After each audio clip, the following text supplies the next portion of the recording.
All right, let's talk about a document that didn't just define a company, it fundamentally changed how an entire industry thinks about culture.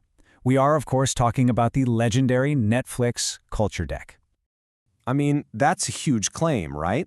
Coming from the former COO of Facebook, no less. But this simple slide deck, all 125 pages of it, really did earn that reputation.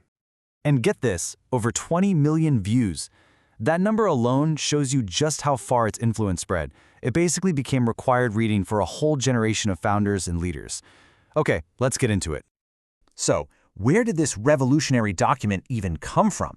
You'd think something this game-changing was born from some incredible moment of success, right? Well, nope. It was actually forged in the fire of a crisis. The story really kicks off back in 2008. The global financial crisis was hitting everybody hard. And Netflix, well, they were backed into a corner. They had to make a decision that wouldn't just save the company, it would change it forever. I mean, the layoffs were just brutal. They had to let go of a lot of really good, hardworking employees, keeping only their absolute top performers, the people they just couldn't imagine losing. And this is the shocking discovery that changed everything. With a smaller team made up entirely of incredibly talented, super engaged people, the company was suddenly more effective, and morale actually went up, not down. This wild discovery became the foundation for everything that came next. So that discovery led to this core idea. And honestly, it was an idea that shocked a lot of people when they first heard it. Netflix is a team, not a family. They gave it a name, talent density. The idea is actually pretty simple. The best thing you can possibly do for your employees is to only hire and keep other A players. Because, high performance is contagious. And this right here is the metaphor that really sums it all up. They decided to operate like a professional sports team, not a family. Think about it. In a family, you love each other unconditionally. But on a pro sports team, you expect stellar performance from every single person in their position, and you make changes to stay competitive and win. Okay, so how do you maintain that crazy high talent density?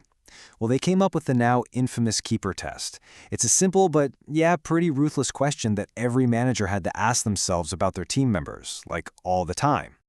Now, if the answer was, I wouldn't fight that hard to keep them, the philosophy was clear and, pretty controversial. You let them go, but you do it with respect and a generous severance. The goal wasn't to be cruel. It was about making sure every single person on the team was in a role where they could be a rock star, even if that meant finding that role somewhere else. So this intense focus on talent had this massive ripple effect on the day-to-day work environment. It kind of begged the question, if you have a team of absolute superstars, how in the world do you manage them? It's simple.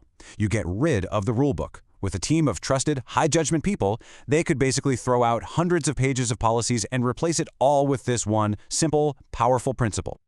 Look, the thinking was pretty straightforward. If you hire smart adults who are great at what they do, you don't need to micromanage them with rules that were designed for the few people who might mess up. You just give them the context they need and trust them to do the right thing. And this is where it gets really famous, right? They started ditching all the typical corporate controls. No vacation policy, just take the time you need. No expense policy, just spend company money as if it were your own. They trusted their pro sports team to be responsible adults. So why are we still talking about a PowerPoint from 2009? I mean, really, why does it still matter so much today? Because it completely flipped the script on what company culture even means. Suddenly, culture wasn't about ping-pong tables and free snacks anymore. It was about the hard, deliberate work of building a high-performance team and then creating an environment of freedom and trust for them to just go and do amazing things. So for a whole generation of startups, this became the blueprint. It's not easy, and it is definitely not for everyone, but it provided this really clear framework for how to build a high-performance organization from the ground up. And that kind of leaves us with a big question, doesn't it? The Netflix model forces every leader, every employee, to ask what our own workplaces are really built on.